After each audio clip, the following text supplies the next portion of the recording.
ونستعينه ونستغفره ونعوذ بالله من شرور أنفسنا ومن سيئات أعمالنا. من يهده الله فلا مضل له ومن يضلله فلا هادي له. أشهد أن لا إله إلا الله وحده لا شريك له وأشهد أن محمدا عبده ورسوله.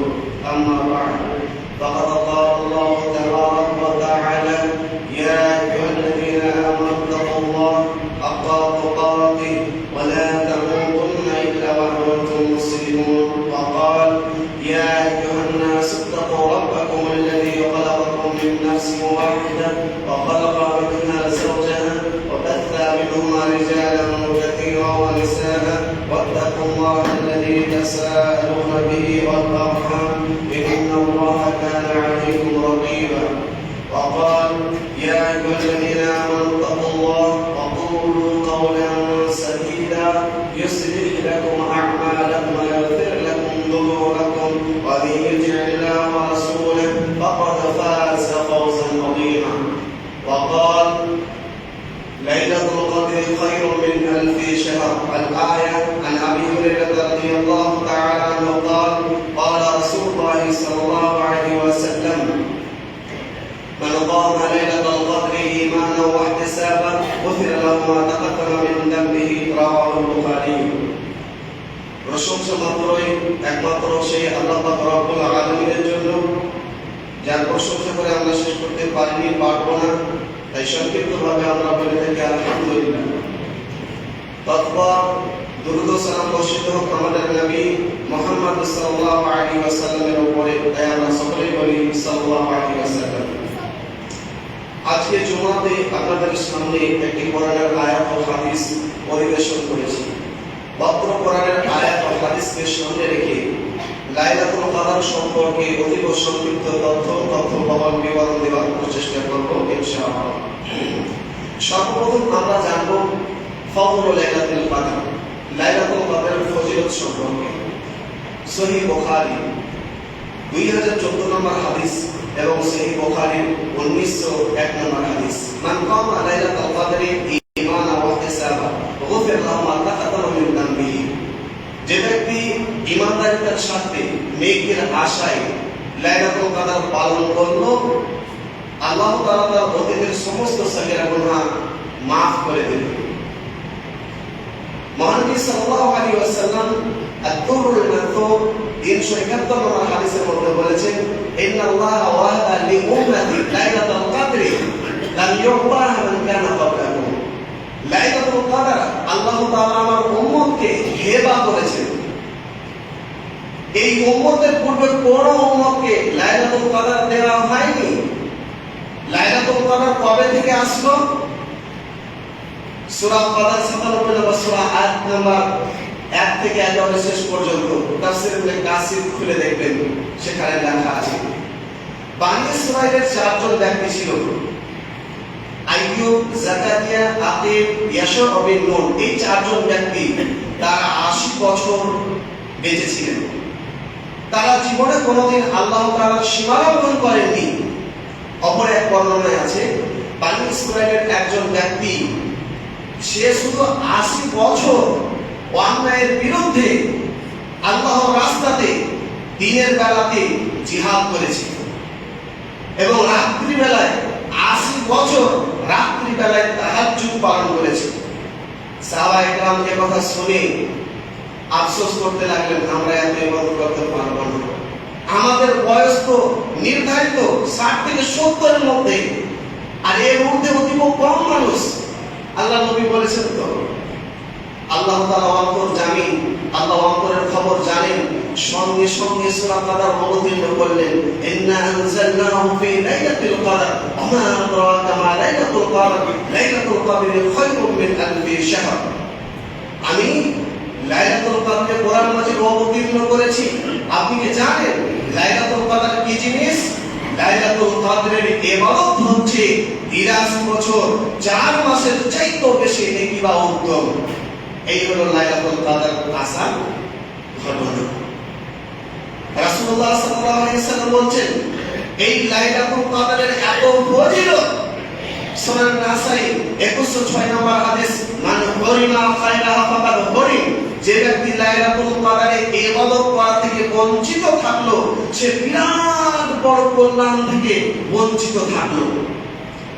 এই লাইলাতুল কদরে আল্লাহ তাআলা মানুষের বাৎসরিক তাকদীর নির্ণয় করেন। সূরা দুখান সূরা নম্বর 44 আয়াত নম্বর 4, ফিহা ইউফরাকু কুল্লু আমরিন হাকিম। এই লাইলাতুল কদরে অতীব গুরুত্বপূর্ণ বিষয়কে স্থির করা হয়, তথা এক বছরে কতজন জন্ম নেবে, কতজন মৃত্যুবরণ করবে, কে কি খাবে, কে কি পরিধান করবে, কে গরিব হবে, কে বড়লোক হবে, কে জেলে যাবে, এগুলো নির্ণয় করা হয়। ওই জন্য লাইলাতুল কদরে বেশি বেশি করে মানুষকে দোয়া করা দরকার, কারণ এই দুয়ার মাধ্যমে আল্লাহ তাআলা ভাগ্য পরিবর্তন করে দেন। সূরা রা'দ 13 নম্বর সূরা আয়াত নম্বর 39 আল্লাহ তাআলা বলেছেন, ইয়ামুল্লাহু মা ইয়াশা ওয়া ইউসাব্বিত ওয়া ইনদাহু উম্মুল কিতাব। আল্লাহ তাআলার কাছে রয়েছে খাতা, ডায়েরি, কিসের? ভাগ্যের ডায়েরি রয়েছে। আল্লাহ যেটা চান মিটিয়ে দিতে পারেন, আল্লাহ যেটা চান সাবিত রাখতে পারেন। আর ভাগ্য পরিবর্তন করে দেয় দোয়া দলিল। সূরা তিরমিজি 36 নম্বর পৃষ্ঠায় আল্লাহ নবী বলছেন, লা ইয়ারদুল কাদা ইল্লা দুআ, দুআর মাধ্যমে আল্লাহ তাআলা ভাগ্য পরিবর্তন করে দেন। অতএব এই কদরের রাত্রিতে আমাদেরকে বেশি বেশি করে দোয়া করা দরকার। প্রিয় শ্রোতা মণ্ডলী, এতক্ষণ আমরা জানলাম লাইলাতুল কদরের ফজিলত সম্পর্কে, এবার আমরা জানবো মাতা তুতলাবু লাইলাতুল কদর, কখন আমরা লাইলাতুল কদর অনুসন্ধান করব। রাসূলুল্লাহ সাল্লাল্লাহু আলাইহি ওয়াসাল্লাম সহিহ বুখারী 2020 নম্বর হাদিসে বলেছেন, তাহাররাউ লাইলাতুল কদর ফিল আশর আওয়াখির মিন রমাদান, তোমরা রমজান মাসের শেষ দশকে লাইলাতুল কদর অনুসন্ধান করো। সহিহ বুখারী 2017 নম্বর হাদিস, রাসূলুল্লাহ সাল্লাল্লাহু আলাইহি ওয়াসাল্লাম বলেছেন, তাহাররাউ লাইলাতুল কদর ফিল বিত্রি মিনাল আশর আওয়াখির মিন রমাদান, তোমরা রমজান মাসের শেষ দশকের বিজোড় রাতগুলিতে লাইলাতুল কদর অনুসন্ধান করো। সহিহ বুখারী প্রথম খণ্ডের 2015 নম্বর হাদিস, কিছু সাহাবায়ে কেরামকে স্বপ্নে দেখানো হয়েছে যে রমজান মাসের শেষের 7টি রাত্রিতে লাইলাতুল কদর নিহিত রয়েছে। এই কথা রাসূল সাল্লাল্লাহু আলাইহি ওয়াসাল্লাম শোনার পরে তিনি বললেন, আমাকেও তোমাদের স্বপ্নের অনুরূপ দেখানো হয়েছে। অতএব যে ব্যক্তি লাইলাতুল কদর অনুসন্ধান করতে চায়, ফালিয়াতাহাররাহা ফিসাবিল আওয়াকির, সে ব্যক্তি যেন রমজান মাসের শেষের 7টি রাত্রিতে লাইলাতুল কদর অনুসন্ধান করে। সহিহ মুসলিম 2655 নম্বর হাদিস, আল্লাহ নবী বলেন, ফালা ইউগলাবান্না আলা সাবিল বাওয়াকি, কোন ব্যক্তি যেন রমজান মাসের শেষের 7টি রাত্রিতে অবহেলায় না কাটিয়ে দেয়। রমজান মাসের শেষের 7টি রাত কোন ব্যক্তি যেন অবহেলায় না কাটিয়ে দেয়, বিশাল গুরুত্ব। সহিহ বুখারী 2023 নম্বর হাদিস এবং 2021 নম্বর হাদিস, ওমর বিন সামিত রাদিয়াল্লাহু তাআলা আনহু তিনি বলেন, রাসূলুল্লাহ সাল্লাল্লাহু আলাইহি ওয়াসাল্লাম বলেছেন, খারাজতু লিউখবিরাকুম লাইলাতুল কদর, আমি তোমাদেরকে লাইলাতুল কদরের সংবাদ দেওয়ার জন্য বের হলাম। ফাতালাহা ফুলান ওয়া ফুলান, তো অমুক ব্যক্তি আর অমুক ব্যক্তি ঝগড়া করতে শুরু করেছে। তো ঝগড়া থামতে থামতে ফারুকিয়া লাইলাতুল কদরকে উঠিয়ে নেওয়া হলো, অর্থাৎ লাইলাতুল কদর আমাকে ভুলিয়ে দেওয়া হলো। তবে আসা ইয়াকুনা খায়রাল লাকুম, আমি আশাবাদী এটা তোমাদের জন্য কল্যাণকর, এটা তোমাদের জন্য কল্যাণকর। যে ব্যক্তি লাইলাতুল কদর চায় সে যেন রমজান মাসের বিজোড় রাতগুলিতে অনুসন্ধান করে। 21 রমজান, 23 রমজান, 25 রমজান, এইভাবে আল্লাহ নবী সাল্লাল্লাহু আলাইহি সাল্লাম বিজোড় রাতগুলির কথা বলবেন। আবু সাঈদ খুদরি রাদিয়াল্লাহু তাআলা আনহু তিনি বলেন, সহিহ বুখারী 2018 নম্বর হাদিস, রাসূলুল্লাহ সাল্লাল্লাহু আলাইহি সাল্লামের যুগে লাইলাতুল কদর সংগঠিত হয়েছে লাইলাতুল 21 রমজানে। 21 রমজানে রাসূলুল্লাহ সাল্লাল্লাহু আলাইহি সাল্লামের যুগে লাইলাতুল কদর সংগঠিত হয়েছে। আব্দুল্লাহ বিন উনাইস রাদিয়াল্লাহু তাআলা আনহু তিনি বলেন, সহিহ মুসলিম 2665 নম্বর হাদিস, রাসূলুল্লাহ সাল্লাল্লাহু আলাইহি সাল্লামের যুগে লাইলাতুল কদর সংগঠিত হয়েছে লাইলাতুল 23 রমজানে। উবাই বিন কাব রাদিয়াল্লাহু তাআলা তিনি বলেন, আমি লাইলাতুল কদর পেয়েছি 27 রমাদানে। সহিহ মুসলিম 2667 নম্বর হাদিস। এই হাদিসগুলোকে উল্লেখ করে ইমাম হাজার আসকালানি ফাতুল বারি 4 নম্বর খণ্ডের 260 নম্বর পৃষ্ঠায় উল্লেখ করে বলছেন, যারা শুধু 27 রমাদানকে খাস করে নিয়েছে লাইলাতুল কদরে, এটা হলো তাদের ভ্রান্ত ধারণা। কারণ রাসূলুল্লাহ সাল্লাল্লাহু আলাইহি ওয়াসাল্লামের যুগে 21 রমাদানে 23 রমাদানে লাইলাতুল কদর সংগঠিত হয়েছে এবং 30 পারা কোরআন মাজিদের কোন একটি আয়াতে আল্লাহ বলেননি লাইলাতুল কদর 27 রমাদানে। হাদিস শরীফের মধ্যে কোন একটি হাদিসে আল্লাহ নবী বলেননি যে লাইলাতুল কদর 27 রমাদানে। ওয়াদরে আন্নাহাবিল বিত্রি মিনাল আশরিল আওয়াকির, রমাদান মাসের শেষ দশকের বিজোড় রাতগুলিতে হচ্ছে লাইলাতুল কদর, কোন নির্দিষ্ট রাত্রিতে নয়।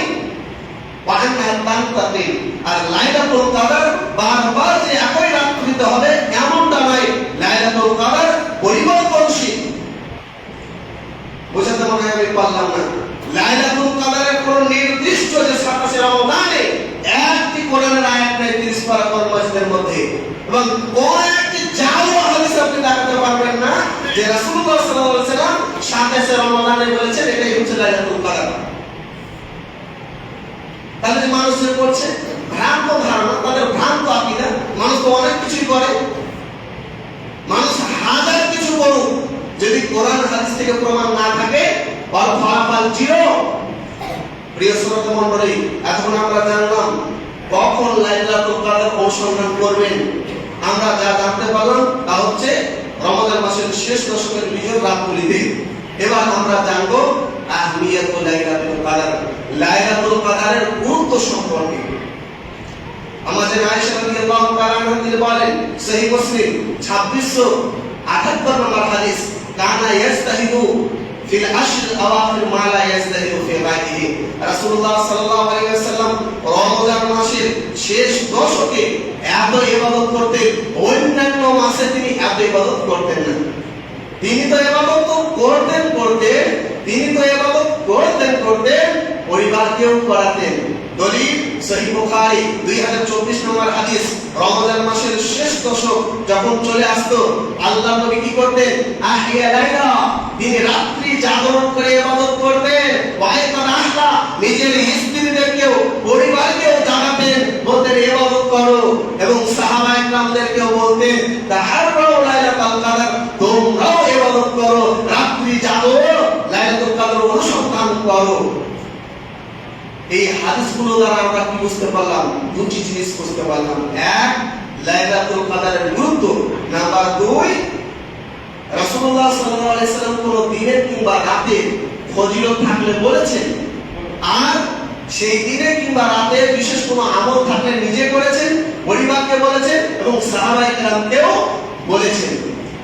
জানলে অবাক হবেন। একটু মনোযোগ সহকারে শুনবেন, খুব মনোযোগ সহকারে শুনবেন, জানলে অবাক হবেন। সুনান আবু দাউদ 7 নম্বর হাদিস, সুনান তিরমিজি 16 নম্বর হাদিস, সুনান ইবনে মাজাহ 216 নম্বর হাদিস, সহিহ মুসলিম 262 নম্বর হাদিস, ওয়া আল্লামাকুম নাবিয়্যুকুম কুল্লা শাইইন হাত্তাল কিরাআহ। রাসূলুল্লাহ সাল্লাল্লাহু আলাইহি সাল্লাম আমাদেরকে পেশাব পায়খানা করার নিয়ম শিখিয়ে দিয়েছেন, কিভাবে বসতে হবে, কিভাবে উঠতে হবে, কিভাবে প্রবেশ করতে হবে, কিভাবে বের হতে হবে। যে নবী আমাদেরকে পেশাব পায়খানা করার নিয়ম শিখিয়ে দিয়েছে, সে নবী আমাদেরকে মিলাদ কিয়াম থাকলে বলতেন না, শবে বরাত থাকলে শরীয়তে বলতেন না, অবশ্যই বলতেন। শবে বরাত সম্পর্কে কোরআন মাজিদে একটিও আয়াতও নাই, বিশেষ আমল সম্পর্কে একটি আয়াতও নাই, আর কোন সহিহ হাদিস নাই শবে বরাত পালন সম্পর্কে। যা আছে সব জানতে সুনান ইবনে মাজাহ 1388 নম্বর হাদিস, শবে বরাতে রাত্রিতে আল্লাহ তাআলা বান্দাদের ক্ষমা করে, ছাগলের দেহে যতটা লোম থাকে। এই হাদিস জয়ীফ। সুনান ইবনে মাজাহ 1389 নম্বর হাদিস, আল্লাহ তাআলা সপ্তম আসমান থেকে প্রথম আসমানে নেমে সকল বান্দাদের ক্ষমা করেন এবং অসুস্থ ব্যক্তিদেরকে সুস্থতা দান করেন, যে রিজিক চায় তাদেরকে আল্লাহ তাআলা রিজিক দান করেন, যারা আল্লাহ তাআলার কাছে ধন সম্পদ চায় তাদেরকে আল্লাহ তাআলা ধন সম্পদ দেন। এইভাবে ফজর পর্যন্ত আল্লাহ তাআলা মানুষকে ক্ষমা করতে থাকেন আর দিতে থাকেন। অতএব তোমরা রাতে কিয়াম করো, দিনে সিয়াম পালন করো, এই হাদিস জাল। শবে বরাতকে কেন্দ্র করে আল্লাহ নবী লম্বা কেরাত করেছেন, তাহাজ্জুদে লম্বা লম্বা রুকু সাজদা করেছেন। এই হাদিস জাল। শুআবুল ঈমান 3554 নম্বর হাদিস। একটিও সহিহ হাদিস আপনি দেখাতে পারবেন না। আমার জান থাকা দিয়ে শ্বাস থাকা পর্যন্ত চ্যালেঞ্জ থাকলো, কোন মায়ের লাল প্রমাণ করতে পারবে না। একেবারে উলঙ্গ করেছেন ইনশাআল্লাহ। একটি হাদিস আছে কি সম্পর্কে? সুনান ইবনে মাজাহ 1390 নম্বর হাদিস। আল্লাহ তাআলা 15 শাবানে তথাকথিত শবে বরাতে আল্লাহ তাআলা সকল বান্দাকে ক্ষমা করে, দুই শ্রেণীর মানুষকে বাদ দিয়ে। এই হাদিস মুহাদ্দিসগণ জয়ীফ বলেছেন, জয়ীফ। যদি আমি তর্কের খাতিরে সহিহ মেনে নিই যে হাদিসটি সহিহ, এই হাদিসে কোনো ইবাদতের কথা বলা নাই, কোন প্রকারের ইবাদতের কথা বলা নাই। আর এই হাদিসের অর্থ কি? আল্লাহ সকলকে ক্ষমা করেন দুই শ্রেণীর মানুষকে বাদ দিয়ে। এক, মুশরিক ব্যক্তিকে আল্লাহ তাআলা ক্ষমা করেন না। মুশরিককে যারা তাবিজ লটকায়, যারা তাবিজের ব্যবসা করে, যারা কান পড়া ধাগা পড়া বাঁধে, যারা পড়ে দেয়, যারা মাজারে গিয়ে সাজদা করে, মাজারে গিয়ে সন্তান চায়, মাজারে মানত মানে, মাজারে চাদর চড়ায়, এই মুশরিকদেরকে আল্লাহ তাআলা ক্ষমা করবেন না। দুই, মুশাহিন শব্দের দুটি অর্থ। এক নম্বর হচ্ছে সাহিবুল বিদআহ, বিদআতকে আল্লাহ তাআলা ক্ষমা করবেন না। বিদআত কারা?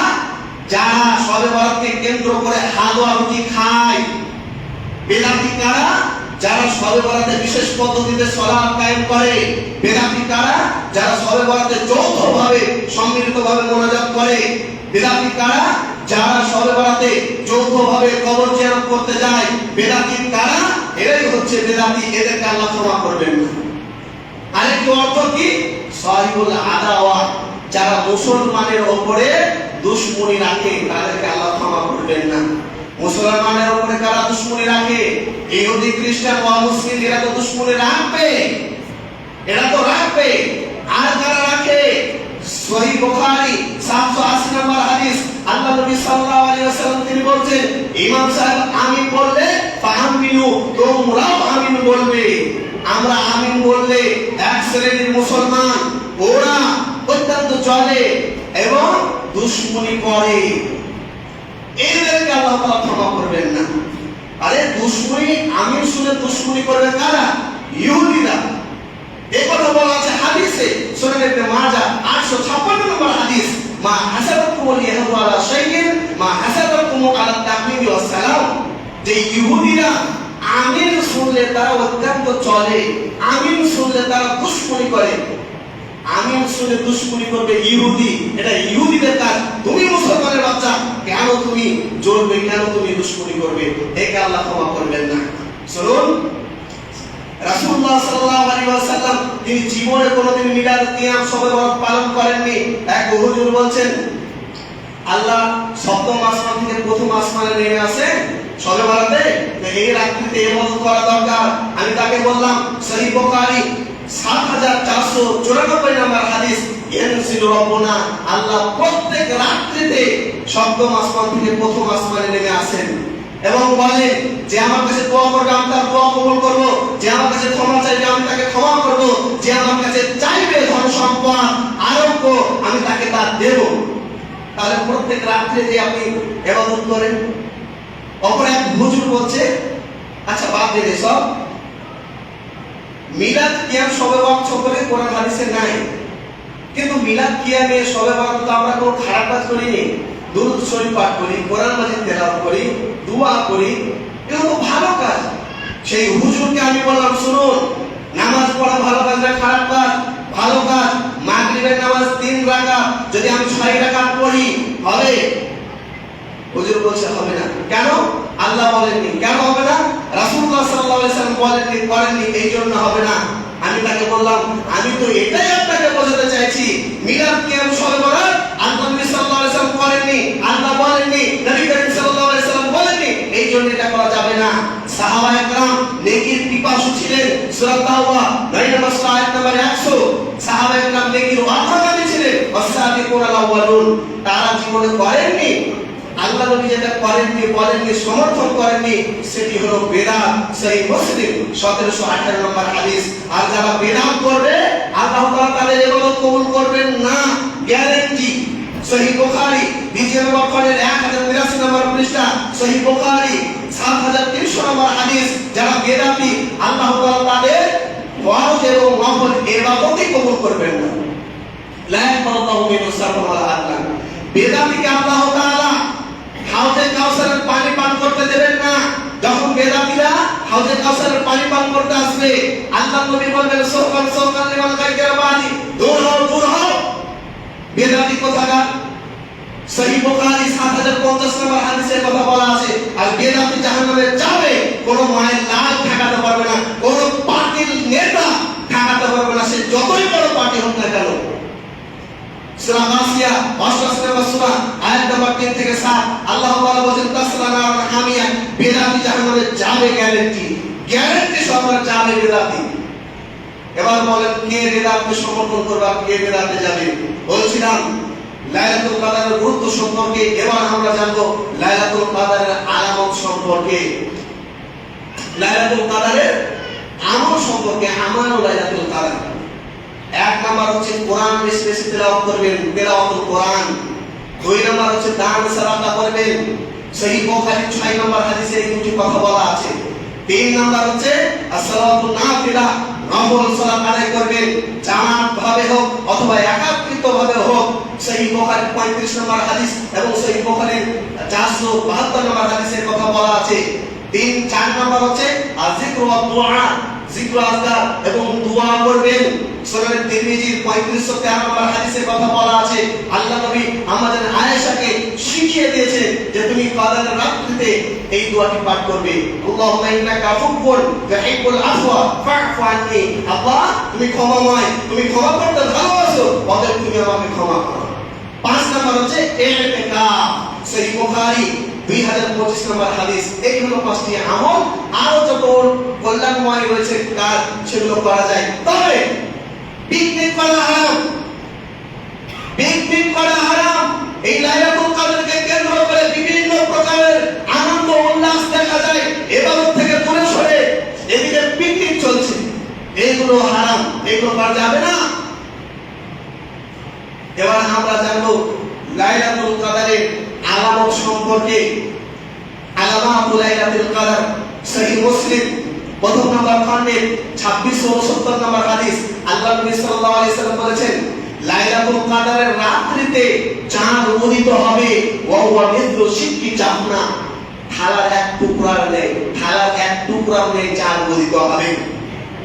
সহিহুল জামি 5474 নম্বর 76 নম্বর হাদিসে আল্লাহ নবী সাল্লাল্লাহু আলাইহি সাল্লাম বলেছেন, লাইলাতুল কদরে লাইলাতুল সামাহাতুন তালকাতুল বারজা, লাইলাতুল কদর অতীব শান্তিপূর্ণ, অতীব পরিষ্কার স্বচ্ছ, লা হারাতুন ওয়ালা বারিদা, না প্রচন্ড গরম হবে না প্রচন্ড ঠান্ডা হবে। ইবনে খুযাইমা 2290 নম্বর হাদিস। আল্লাহ নবী সাল্লাল্লাহু আলাইহি সাল্লাম বলেছেন, কান্না ফিহা কমরা, চাঁদকে দেখে মনে হবে হাসছে। লাইলাতুল কদরে চাঁদকে দেখে মনে হবে হাসছে। সহিহ বুখারী 2016 নম্বর হাদিস। লাইলাতুল কদর হবে রাত্রে বেলায়, দিনে নয়, রাত্রে বেলায় এবং শেষ দশকের বিজয় রাত্রিতে। সহিহ বুখারী 2016 নম্বর হাদিসে এই কথা বলা আছে। লাইলাতুল কদরে বৃষ্টি হওয়ার সম্ভাবনা রয়েছে। আব্দুল্লাহ ইবনে উনাইস সহিহ মুসলিমের 2665 নম্বর হাদিসে কথা বলেছেন। ইবনে উসাইমিন শারহুল মুমতির 6 নম্বর খণ্ডের 496 নম্বর পৃষ্ঠাতে বলেছেন, যারা লাইলাতুল কদরে ইবাদত করবে, তামানিয়াতুল কলব, তারা আন্তরিকভাবে প্রশান্তি লাভ করবে। আর ইয়াহু তাকুনু ফিহা সাকিনা, মৃদু হাওয়া বইবে সেই রাত্রিতে, মাথার বৃষ্টি হওয়ার সম্ভাবনা রয়েছে। আর লাইলাতুল কদর হয়েছে কিনা সকালের আবহাওয়া দেখে বোঝা যাবে। সহিহুল জামি 5475 নম্বর হাদিস, তসবিহ শামসু সাবিহাতাহা যাইফাতাল হামরা, সকালে সূর্য উদিত হবে লাল হয়ে, কিন্তু তার কোনো তাপ থাকবে না। প্রিয় শ্রোতা মণ্ডলী, এতক্ষণ আমরা জানছিলাম লাইলাতুল কদরের আলামত সম্পর্কে। এবার আমরা জানবো কিসসাতু মালিক বিন দিনার ফি লাইলাতুল কদর। মালিক বিন দিনারের একটি ঘটনা লাইলাতুল কদর সম্পর্কে, এটি আমরা জানবো। মালিক বিন দিনার তিনি একজন বিখ্যাত তাবী, বিরাট বড় একজন আলেম, কুফা ওনার বাড়ি। কোন এক ছাত্র বলছে, আচ্ছা আমি শুনেছি আপনি আগে মাতাল ছিলেন, আপনি মাতাল থেকে এত বড় আলেম কিভাবে হলেন? তখন মালিক বিন দিনার তার জীবনী শোনাচ্ছে, আমি মদ ছাড়া কোনোদিন ঘুমাতে পারিনি, প্রত্যেকদিন আমি মদ খেতাম। লাইলাতুল কদরের মদ নিয়ে গিয়েছি, বাড়িতে প্রবেশ করে দেখছি আমার স্ত্রী নামাজ আদায় করছে, মদের বোতল টেবিলে রাখলাম। আমার 3 বছরের কন্যা দৌড়ে আমার কাছে আসছিল, টেবিলে ধাক্কা লেগে মদের বোতল ভেঙে গেল। বাচ্চা মেয়ে খিলখিল করে হাসছে। কাঁচের কাঁচগুলো আমি বাইরে তুলে ফেলে এলাম, দিয়ে আর মদ খাওয়া হলো না, ঘুমিয়ে গেলাম। পরের বছর লাইলাতুল কদরে মদ নিয়ে এসেছি, টেবিলে রেখে আমি অজরে কান্না করছি। কেন কান্না করছি? 3 মাস আগে আমার ওই ছোট্ট বাচ্চা মেয়েটি মারা গিয়েছে, এবং ওই কাঁচের বোতল, মদের বোতলের দিকে তাকিয়ে গত বছরে মদের বোতল ভেঙে যাওয়ার ঘটনাটা আমার বারবার ব্রেনে আঘাত আনছে, বারবার মনে পড়ছে। সেই রাত্রিতে আমি মদ পান করলাম না, ঘুমিয়ে পড়লাম। ঘুমিয়ে পড়ার পর গভীর রাত্রিতে বিরাট বড় একটা সাপ আমাকে, লেখা আছে সাআদান ওয়াজাতু সাপ, বিরাট বড় একটা সাপ আমাকে ধাওয়া করছে। তো রাস্তার পাশে একজন বৃদ্ধ দাঁড়িয়ে ছিল, তাকে আমি বললাম আমাকে বাঁচান। সে বলল আমি দুর্বল, আমি ক্ষুধার্ত, আমি বাঁচাতে পারবো না, তুমি ওই পাহাড়ের ডান সাইডে যাও। আমি পাহাড়ে উঠতেই দেখছি দাও দাও করে আগুন জ্বলছে। আর ওই বৃদ্ধের কথা অনুযায়ী আমি ডান দিকে চলে গেলাম। ডান দিকে দেখছি ছোট ছোট বাচ্চারা খেলাধুলা করছে ফুলের বাগানে। আমি বাগানে ঢুকতে চাইলাম, দারোয়ান আমাকে ঢুকতে দিল না। দারোয়ান সকল বাচ্চাকে ডাকলেন ও বলল, এই লোকটিকে কেউ চেনো? ওই বাচ্চা মেয়েটি দৌড়ে এসে তার মালিক বিন দিনারের গলা ধরলো এবং সাপটাকে একটা থাপ্পড় মেরে ভাগিয়ে দিল। মালিক বিন দিনার বলছে, মা তুমি এত ছোট বাচ্চা, আর ওই সাপটাকে অত বড় বৃহৎ আকারের সাপকে তুমি ধাক্কে দিলে ভয় পেয়ে চলে গেল? বলছে, আব্বা আমি জান্নাতি, আর জান্নাতীদেরকে জাহান্নামের সাপ অত্যন্ত ভয় পায়। আব্বা তুমি চিনতে পেরেছো ওই সাপটা কে? বলছে, না আমি চিনতে পারিনি। বলছে, ওই সাপটা হলো তোমার নাফস। তুমি তোমার নাফসকে খোরাক দিয়ে দিয়ে এত শক্তিশালী করে ফেলেছো যে আজকে তোমার নাফসই তোমাকে ধ্বংস করে দিচ্ছিল। তখন মালিক বিন দিনার বলল, রাস্তাতে এক বৃদ্ধ আমাকে বলল এখানে আসার কথা। তাহলে ওটা কে? ওটা হচ্ছে আপনার রূহ, ওটা হচ্ছে তোমার রূহ। আপা ওটা হচ্ছে তোমার রূহ। তোমার রূহকে তুমি কোনোদিন খাদ্য দাওনি, তোমার রূহ দুর্বল হয়ে গিয়েছে, তোমার রূহ অত্যন্ত ক্ষুধার্ত অবস্থায় রয়েছে। রূহের খাবার কি? রূহের খাবার হচ্ছে আল্লাহ তাআলার ইবাদত, জিক্র আজকার, কোরআন তেলাওয়াত। এই বলে স্বপ্ন ভেঙে গেল। নাফসের খাবার টোটাল বন্ধ করে দিলেন মালিক বিন দিনার। নাফসের খাবার কি? নোংরা যত প্রকারের পাপ আছে, মদ গাঁজা মাগিবাজি, যত নোংরা কাজ আছে, খারাপ কাজ আছে, পাপ কাজ আছে, এগুলো হচ্ছে নাফসের খাবার। আর আত্মার খাবার, রূহের খাবার কি? এটা হচ্ছে আল্লাহ তাআলার ইবাদত। আলা বিযিকরিল্লাহি তাতমাইন্নুল কুলুব। নিশ্চয়ই রূহ শান্তি অনুভব করে আল্লাহ তাআলার কোরআন তেলাওয়াতে, নামাজ কায়েম করাতে, জিকির আজকার পড়াতে। তো সে কি করলো? একেবারে মদ পান করা, নোংরা কাজ করা ছেড়ে দিল, তওবা করলো, আর আত্মাকে খাবার দিতে লাগলো, খোরাক দিতে লাগলো। এক পর্যায়ে বিরাট বড় একজন বিশ্ববিখ্যাত মালিক বিন দিনার আলেম। আসুন আজকে আমরা মালিক বিন দিনারের ঘটনা শুনে আজ থেকেই প্রতিজ্ঞা করি আমরা মালিক বিন দিনারের মতো তওবা করব। আমাদের ভিতরে যত নোংরামো আছে, আমরা এতদিন নাফসকে খাবার দিয়ে এসেছি, অন্যায় কাজ করে এসেছি, আজ থেকেই তওবা করলাম ভবিষ্যতে আর এই নোংরামো কাজ করব না। এবার আত্মাকে, রূহকে আমরা খাবার দেব, আমরা আত্মাকে খাবার দেব, আল্লাহর ইবাদতের মগ্ন হব, মগ্ন থাকবো। আসুন আমরা প্রতিজ্ঞা করি আমরা অন্যায় কাজ থেকে বিরত থাকবো তো ইনশাআল্লাহ, ইনশাআল্লাহ বলেন। এবং আমরা আত্মার খাবার যথাযথভাবে দিব ইনশাআল্লাহ।